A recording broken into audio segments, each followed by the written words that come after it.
Did you know that at the very heart of Hollywood's Babylon, there existed a secret network of people who could not be corrupted by money or the bedroom?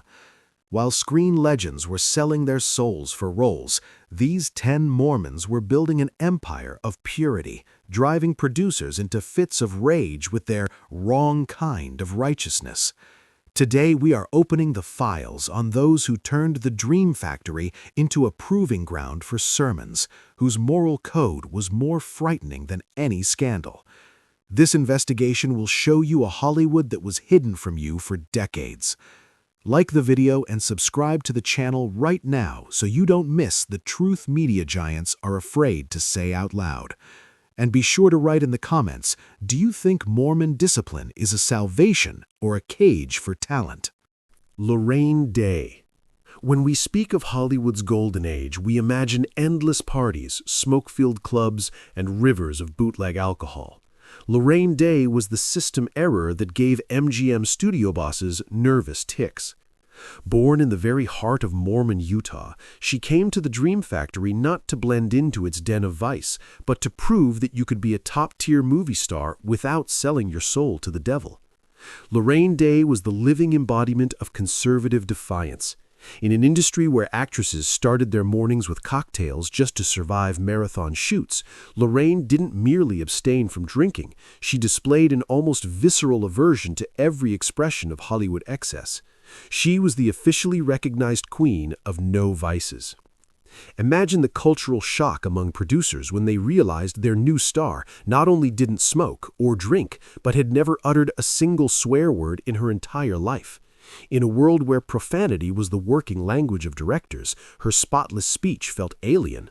She was a Mormon activist who saw her film career not as a road to corruption, but as a platform for broadcasting her beliefs. Her stance was so solid that it couldn't be shaken by multi-million-dollar contracts or threats of oblivion. While her contemporaries, women like Lana Turner or Ava Gardner, became tabloid fixtures because of torrid affairs and drunken brawls, Laraine looked down on the chaos through the prism of her unbreakable faith. For MGM, she was an inconvenient asset. On one side, dazzling beauty and undeniable talent. On the other, an iron will that made it impossible to cast her in the era's typical hot storylines. Her righteousness was so overwhelming that it became a shield, shattering every attempt to turn her into yet another sex bomb. The clearest illustration of her character was her relationship with the legendary John Wayne. While the world trembled before his rugged masculinity, Laraine openly teased him, staging pranks that today would be called trolling. She could slip him his own misplaced keys with a note offering to return them to the studio for a modest reward, poking fun at his godlike status. To her, he was just another colleague mired in Hollywood habits, while she saw herself standing on a moral summit. The distance between Laraine and the rest of Hollywood was almost physical. Film historians often note that she never received the monumental roles her looks and acting ability deserved, and the reason was simple. Studio bosses were afraid of her holiness. It was easier to work with people you could control through weaknesses, addictions, debts, or affairs. Laraine had no weaknesses Hollywood could exploit. She was too clean, too disciplined, too devoted to her Mormon covenants. In a world built on the exploitation of vice, a woman who chose prayer over cocaine and family values over fleeting affairs looked like a dangerous precedent. Laraine Day proved that it was possible to pass through the grinding millstones of the Golden Age and emerge with an untarnished reputation, even if the price was turning down leading roles in blockbusters. She entered history as the Saint from Utah, a woman who looked at Hollywood producers not as arbiters of fate, but as lost souls in need of guidance. Her life and career were a hymn to self-control, in an era when self-control was considered professional incompetence. She became an icon for those who sought not only glitter in cinema, but backbone, the only woman in this den of vice who truly kept her spine straight while everyone else bowed to the golden calf. The King Sisters. While Hollywood of the 50s and 60s was choking on headlines about scandalous divorces, vicious property battles, and yet another skeleton tumbling out of a movie star's closet, the King Sisters appeared on screen and turned television into a branch of Sunday school. They were not merely a singing group, they were a formidable ideological machine made up of 6 Mormon sisters, Maxine, Louise, Alice, Donna, Yvonne, and Marilyn, who decided that the depraved dream factory was in desperate need of a thorough cleansing with family values. At a time when other stars treated loneliness and personal tragedy as part of their public image, the Kings launched a project that might as well have been titled Absolute Family Bliss, a concept that felt like open mockery of everything Hollywood stood for. While their peers hid illegitimate children and guarded their private lives with paranoia, these women dragged their entire clan into the spotlight with deliberate pride, husbands, children, nephews, nieces, and distant relatives in tow. It was a spectacle that both delighted conservative America and drove the liberal Bohemia to frothing rage. At times, 30 people sharing the same last name could crowd the stage, all smiling with such unshakable sincerity that it seemed they had never even heard the words depression or alcoholism. The King sisters began their journey back in the harsh years of the Great Depression, performing with orchestras, but their true triumph came on television, where they became the very face of clean entertainment for the average American household. In an industry where every success was usually built on intrigue and backroom deals, they constructed an empire on iron Mormon discipline and mutual support. There was no room for diva tantrums or power struggles within their ranks. Everything was decided by family council, and profits were distributed with a level of fairness that would have brought any Hollywood agent to tears. Their show on ABC became a genuine phenomenon. While young people were losing their minds over rock and roll and rebelling against their parents, the King sisters presented a world where father was always right, mother was always in a crisp, starched apron, and children sang hymns in perfect harmony. This ostentatious righteousness became their greatest shield and their sharpest weapon. Hollywood gossip writers spent years trying to dig up even a hint of scandal, only to run headlong into a solid wall of family dinners and church meetings. Even when one fashionable and venomous writer of the era tried to spread a rumor that after the show ended, this massive crowd of relatives had supposedly landed at the unemployment office, clueless about how to survive without subsidies, the response from family historian Cam Clark was devastating. These people were never just faces from television, they were a community. They always stayed busy, running businesses, engaging in charity, and raising new generations. It was simply that their lives were too decent, too dull, and too upright to interest the yellow press. The King sisters effectively created a prototype of the modern reality show, but without a single drop of grime, replacing scandal with relentless optimism and unwavering loyalty to their Mormon roots. They despised Hollywood loneliness, viewing it as a symptom of weakness and spiritual emptiness, and set against it the strength of a family tree whose roots ran deep into the soil of Utah. In a world where fame usually tore families apart, the King sisters used fame to make theirs larger and stronger. They stood as a living reproach to all those stars who changed partners like gloves and died alone in empty mansions. Watching them, audiences realized that Hollywood could be something else, not a den of sin, but a pulpit, cleverly wrapped in the packaging of a polished entertainment show. They left behind a legacy that cannot be measured by box office numbers or ratings alone. They proved that even at the very heart of the brothel of vice, it was possible to remain pure if behind you stand 30 loyal relatives, ready at any moment to burst into song together. It was the triumph of collectivism over ego, and Hollywood never quite forgave them for that unsettling, almost sterile normality. Dean Jagger. Hollywood history is full of stories about actors losing themselves in a role, but Dean Jagger's case stands apart because he didn't merely take things too far, he committed an ideological betrayal against the secular, cynical world of cinema itself. In 1940, 20th Century Fox launched an ambitious and extremely risky project, the epic drama Brigham Young, devoted to the leader of the Mormon pioneers. For the lead role, they needed someone capable of portraying not just a historical figure, but a monumental prophet, a man thousands had followed into an unknown wilderness. Dean Jagger, with his all-American looks and deep, commanding voice, seemed like the perfect choice. What no one anticipated was that this process of becoming the character would end with a complete rewiring of the actor's own worldview. At the time, Hollywood operated under the rigid Hays Code, which censored anything that could be deemed immoral. The script's greatest problem was polygamy, a historical fact of Brigham Young's life that the studio was forced either to erase or present as something grotesque.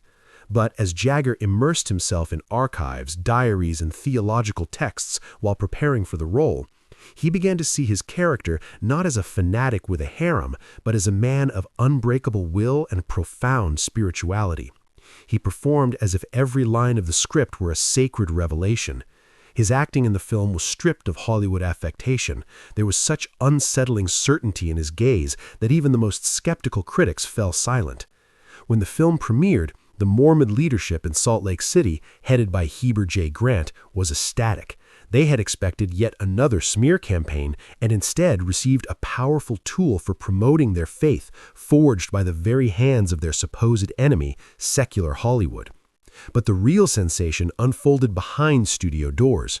Dean Jagger had absorbed the spirit of his hero so deeply that Hollywood life, with its falseness, intrigues, and endless pursuit of pleasure, began to seem trivial and hollow to him. He started publicly defending Mormon values, something that in acting circles of the time was viewed as social suicide. Producers were horrified. Their star was turning into an actual preacher. Jagger wasn't just portraying holiness on screen, he was searching for it in real life. The culmination of this spiritual journey was Dean Jagger's official baptism into the Church of Jesus Christ of Latter-day Saints. It was an unprecedented case, an A-list actor at the height of his popularity, voluntarily placing upon himself the shackles of strict religious discipline, renouncing everything that defined the Hollywood lifestyle. For the industry, he became an insider who no longer quite belonged. Where once he had been simply a reliable professional, he was now regarded with suspicion as someone who might at any moment start quoting scripture instead of the script. Jagger proved that art is not always a safe game of dress-up. Sometimes it can consume you completely and spit you out as a different person. His career continued, and he even won an Oscar later on, but in Hollywood's eyes, he forever remained that prophet who failed to step out of character in time.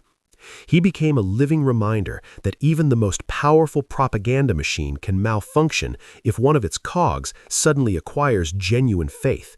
Dean Jagger chose a path despised by his pleasure-seeking colleagues, preferring quiet righteousness to the glare of the spotlights, and in doing so, he dealt Hollywood its most painful blow of all, proving that the reality of a prophet can be far more compelling than the illusion of a movie star. Moroni Olsen. If there was ever a man in Hollywood whose very name served as a daily reminder of Mormon history, it was Moroni Olsen. Named after an angel and prophet from the Book of Mormon, he did not merely carry that name, he turned it into a synonym for unshakable reliability in an industry where betrayal and falseness were the common currency.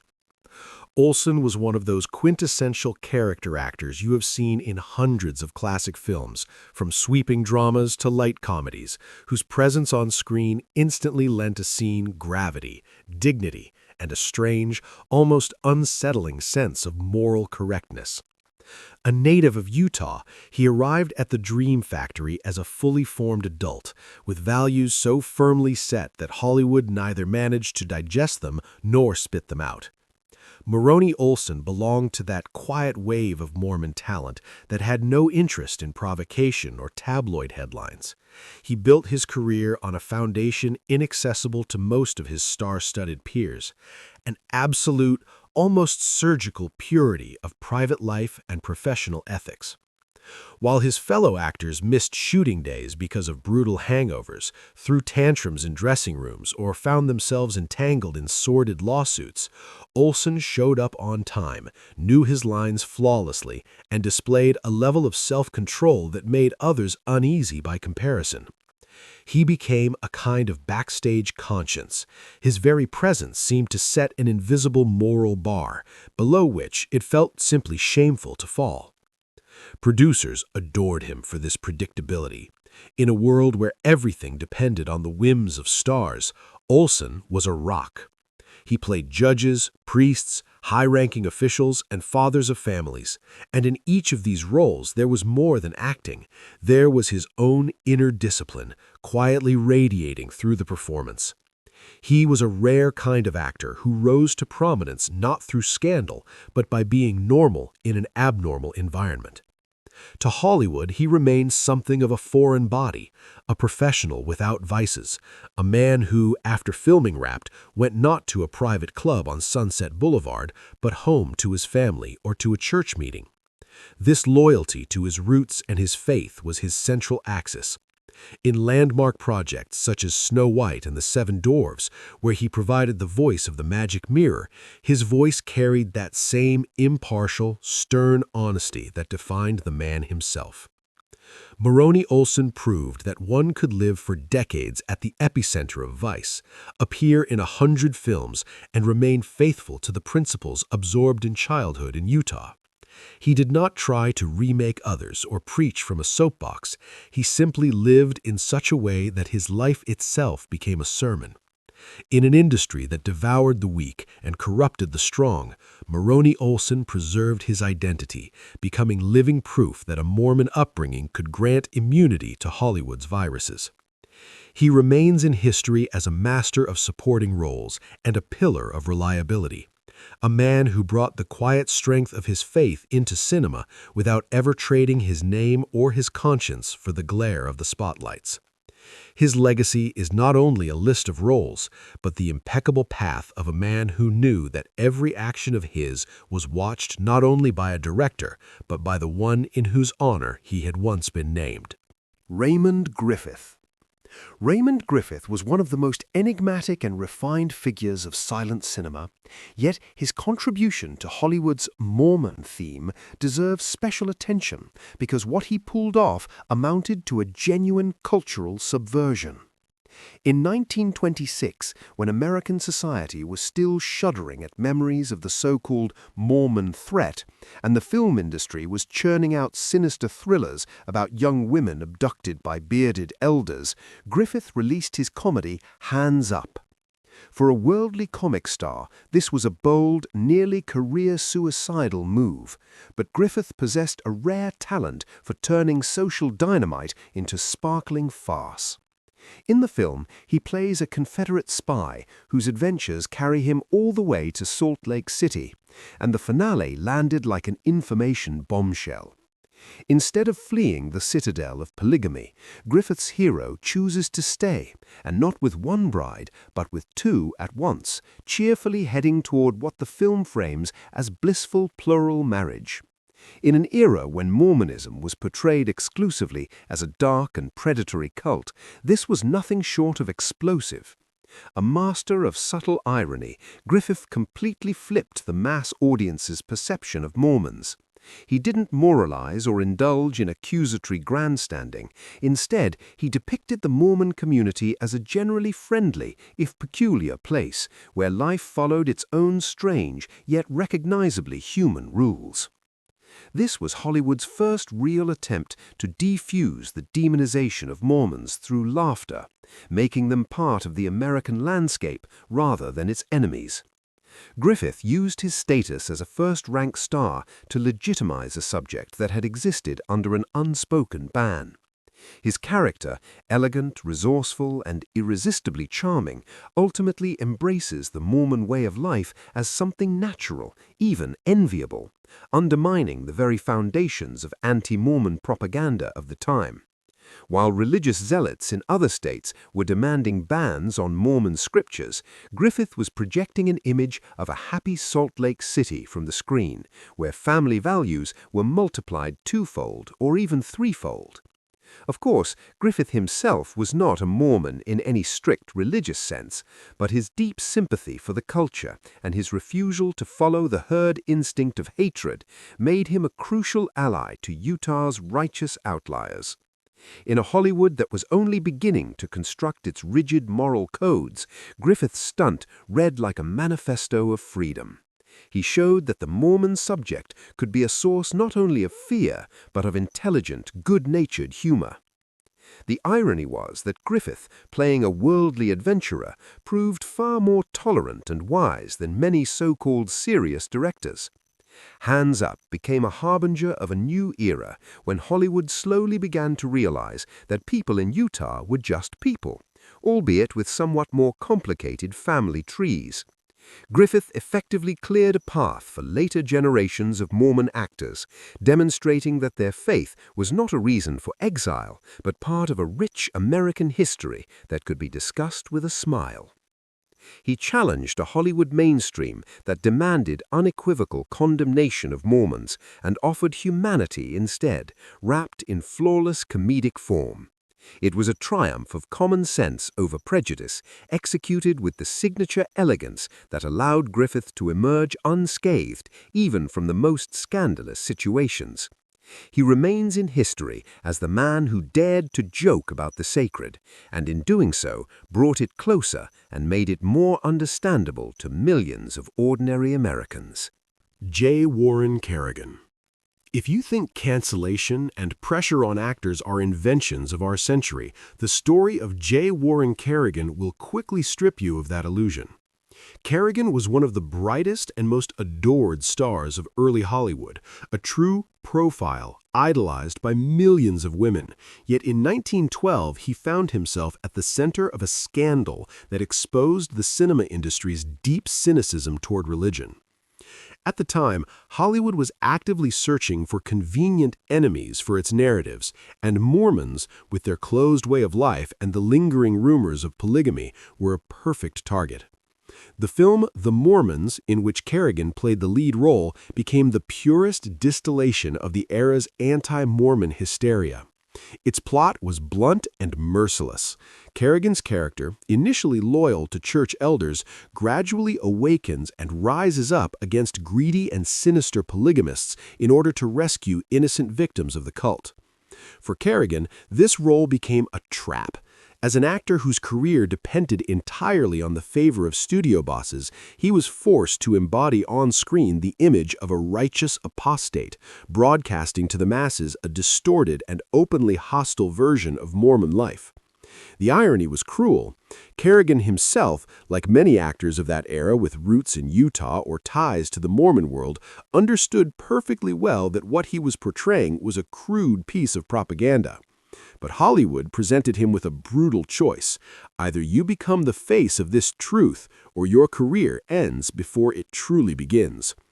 In this film, Kerrigan was effectively acting out a conflict that tore at him personally, as well as at many of his fellow Mormon actors struggling to gain a foothold in the Dream Factory. They were forced either to publicly renounce their faith and smear it for the audience's pleasure, or to step into the shadows, preserving their dignity at the cost of fame. Kerrigan chose fame, but the price was steep. The film provoked a wave of outrage in Utah. Mormon leaders and ordinary believers alike saw Kerrigan as a traitor who, for a bowl of Hollywood lentils, had agreed to replicate a dangerous lie. This incident became a starting point for a long and exhausting struggle by the Mormon community to defend its reputation in cinema.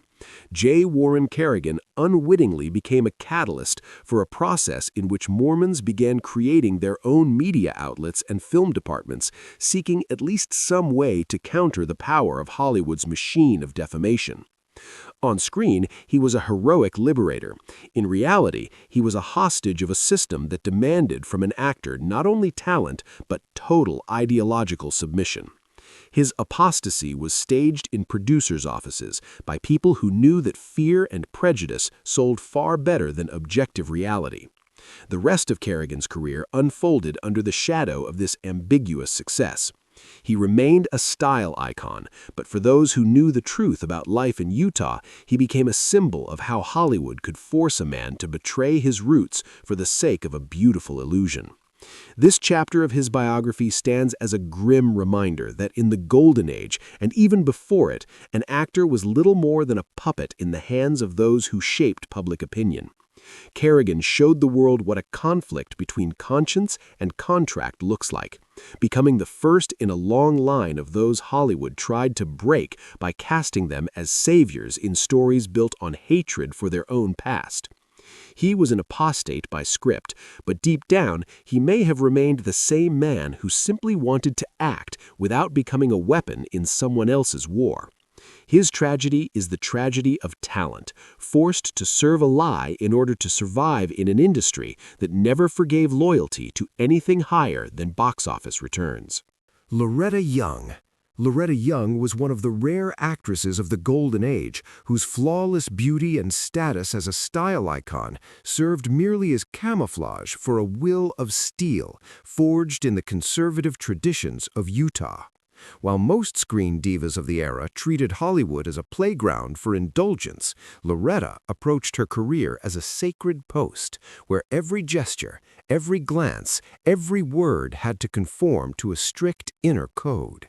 She was a true shadow of Utah beneath the blinding studio lights, a woman who brought with her not only talent, but that very Mormon discipline her perpetually reveling colleagues so often lacked. In an industry where reputations went up in flames overnight in alcoholic excess, Loretta Young elevated her own reputation to the level of an untouchable relic. Her roots, sunk deep into Utah soil, granted her a kind of immunity to Hollywood temptation that others could only envy. She was a prisoner of her own righteousness, yet this prison was built of the finest silk. Film historians often place her among the rare figures who managed to impose their own rules on Hollywood. Young was famous for her legendary swear jar on set. Anyone who dared to curse or crack a suggestive joke in her presence had to pay $1. This was no mere quirk, it was a manifesto of someone who refused to breathe the poisoned air of the dream factory. Her discipline was almost intimidating. She worked to exhaustion, was never late, and demanded the same from everyone around her, transforming the chaos of film production into something resembling a religious service. Loretta Young understood that her beauty was a commodity, but she refused to sell her soul along with it. Even when fate confronted her with deeply personal trials, including her infamous affair with Clark Gable and the birth of a secret daughter, she managed to cloak everything in such a veneer of propriety that Hollywood itself hesitated to cast the first stone. She was a master of constructing a facade behind which stood the iron will of a woman from Utah, accustomed to defending her values to the last breath. While other actresses sought to shock the public with their availability, Loretta wagered on distance and dignity. She was a saint in a world of sinners, and the role fit her better than anyone else, because it was no role at all. It was her nature. Her Mormon background dictated a model of behavior in which success was never an excuse for moral decay. On the contrary, the higher she climbed, the stricter her demands on herself became. She stood as a living reproach to the hard-partying crowds of MGM and Warner Bros., who believed fame granted a license to excess. Loretta Young proved that one could be the most stylish woman in America while preserving the spiritual purity and rigor she had absorbed with her mother's milk in Utah. Her career spanned decades, and at every stage she remained faithful to that same shadow of Utah that kept her from dissolving into the Hollywood abyss. She was part of the industry, yet she never fully belonged to it. There was always something foreign within her, a conservative moral core that made her an icon not only of fashion, but of resilience. Loretta Young entered history as the woman who managed to tame Hollywood, forcing it to respect her boundaries and her inner Salt Lake City. She was a triumph of upbringing over environment, proof that discipline and loyalty to one's roots can be far more powerful weapons than intrigue or scandal.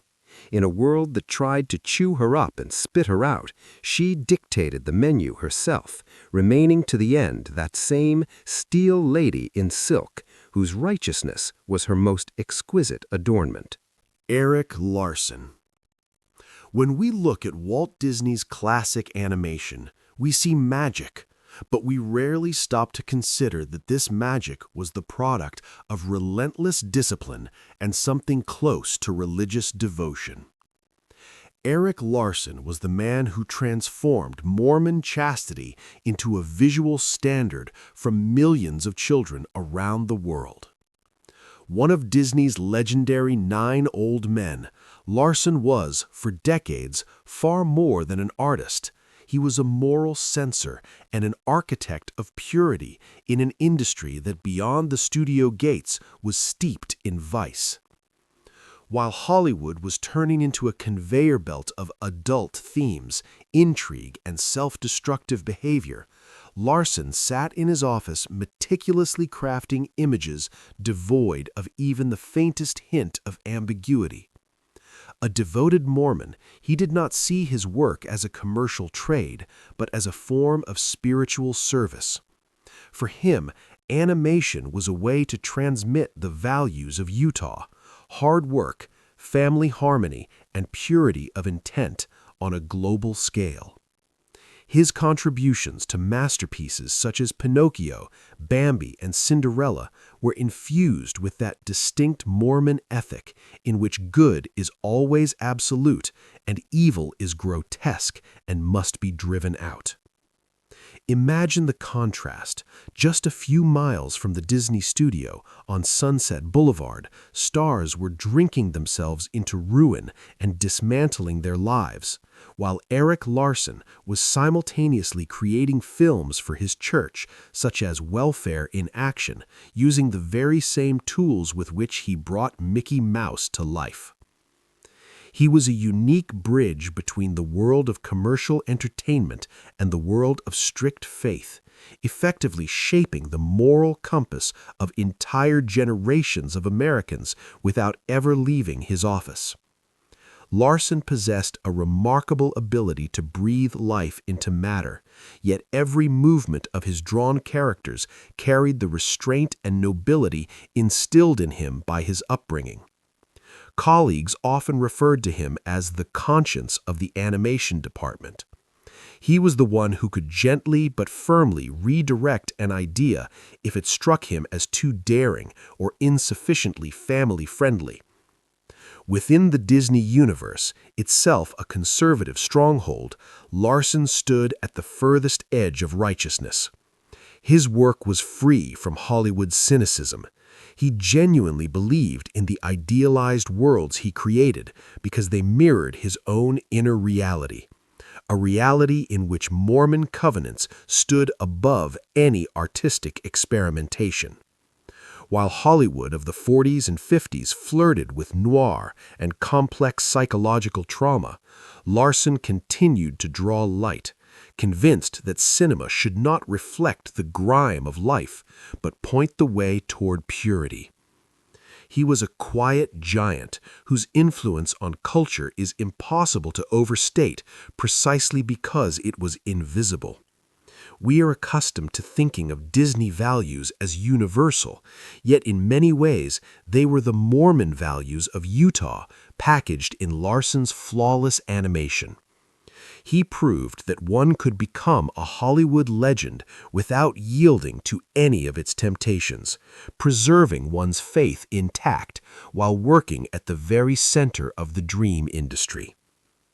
Erik Larson remains in history not only as one of the greatest animators in the world, but as a man who turned his profession into a quiet sermon, compelling the world to see life through the eyes of a Mormon moralist without ever realizing it.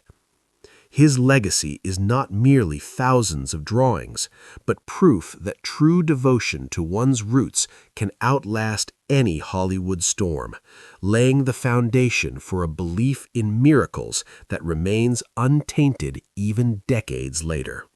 Wetszel Whitaker.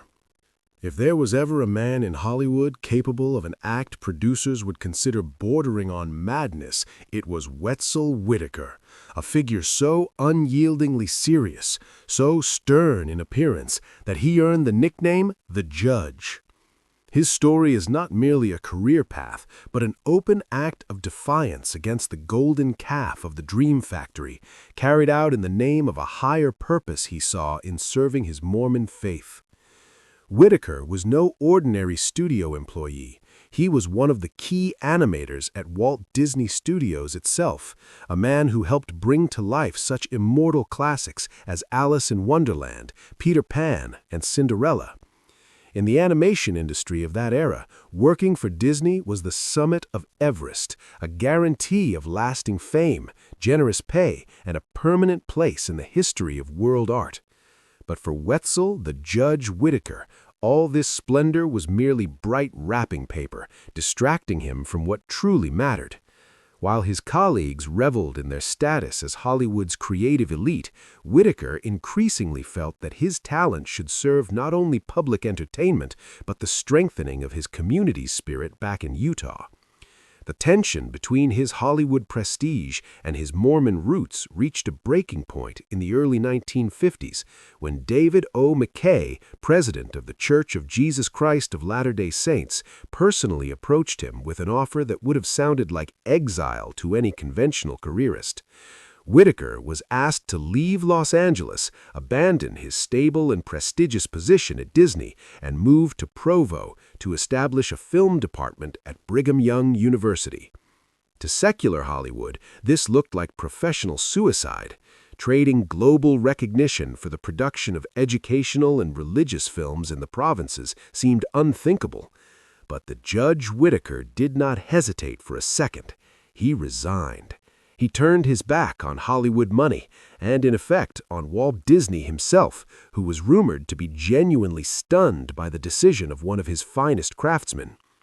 This departure was an unmistakable gesture of contempt for Hollywood's definition of success. Whitaker brought to Utah not only his expertise, but the ruthless professional discipline of the Disney School, effectively transplanting Hollywood technology into the soil of religious service. Under his leadership, the BYU Film Studio evolved from an amateur workshop into a powerful production center, creating films that matched Hollywood standards of quality while carrying an entirely different message. He made cinema for his faith, teaching a new generation of Mormon filmmakers how to use the magic of the screen for preaching rather than temptation. His choice proved that for a person with a backbone, calling is not an empty word, but a commandment that outweighs any contract.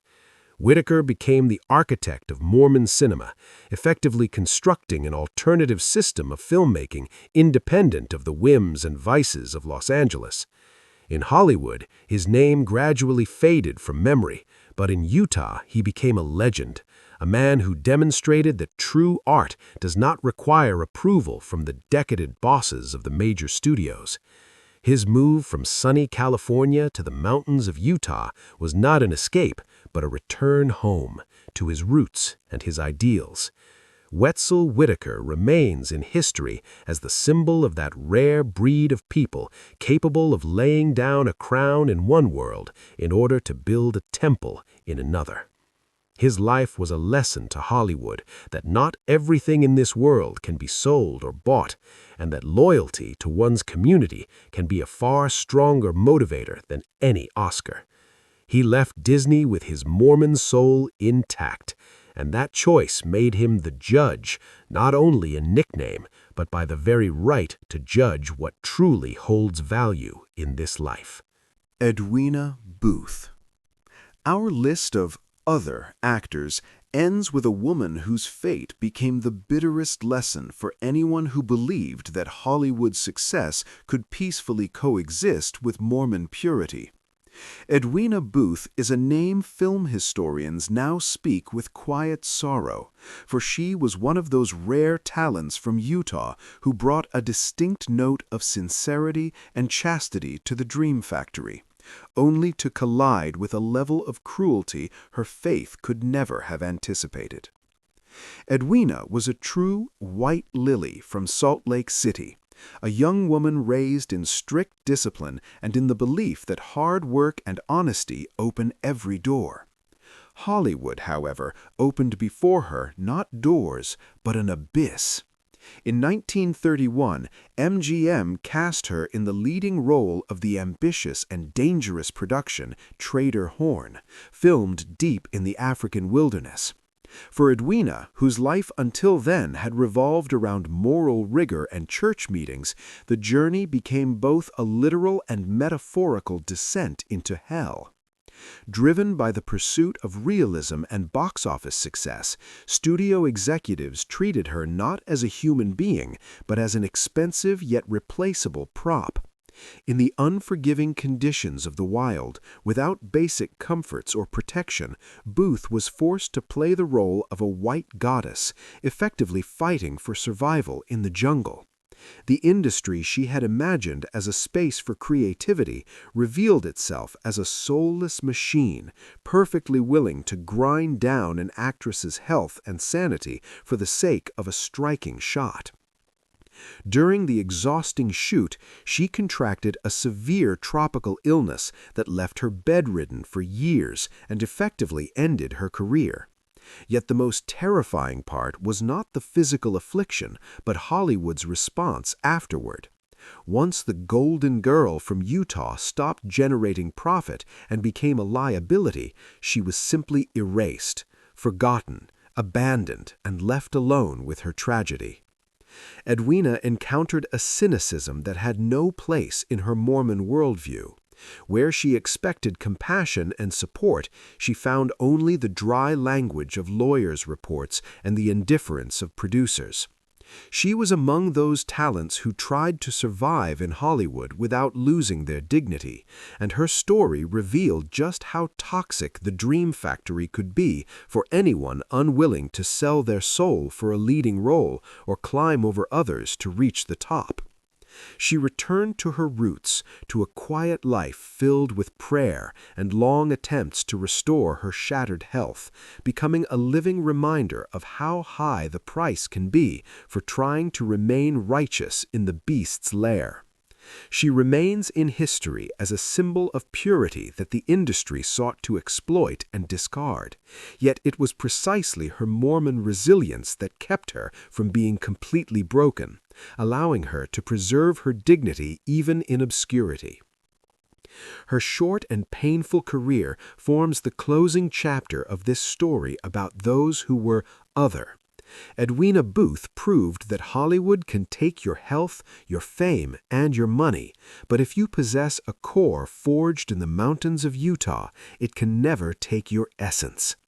She left the stage as quietly as she had entered it, leaving behind only the faint trace of that very righteousness that was too genuine for the artificial world of cinema.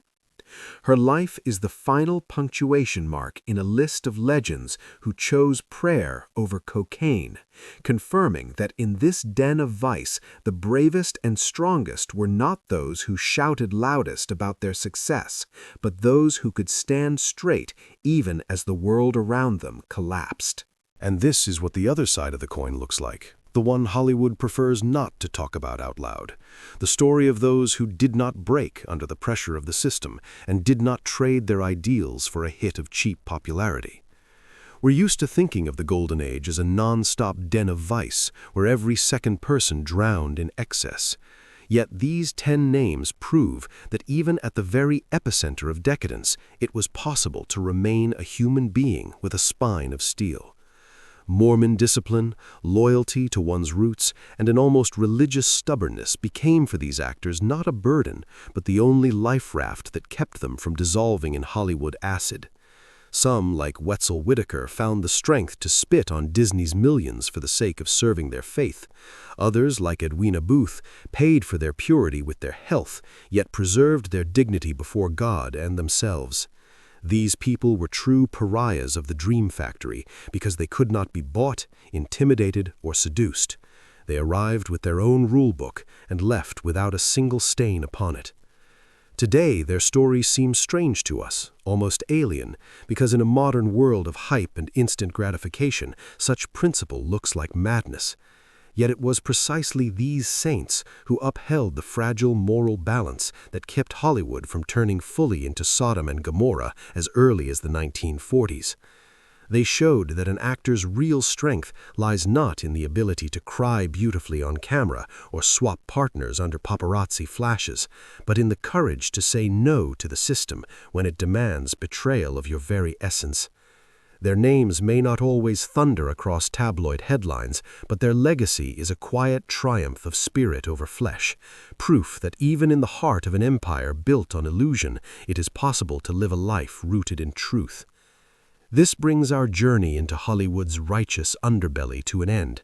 I hope that after this episode, you'll look at old films with different eyes and realize that behind a flawless smile, there was sometimes not emptiness, but iron faith.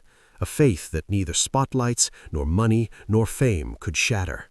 Stay true to yourself, even when the whole world seems to be losing its mind, just as our heroes did. Until next time, and remember, your conscience is the only director whose opinion truly matters.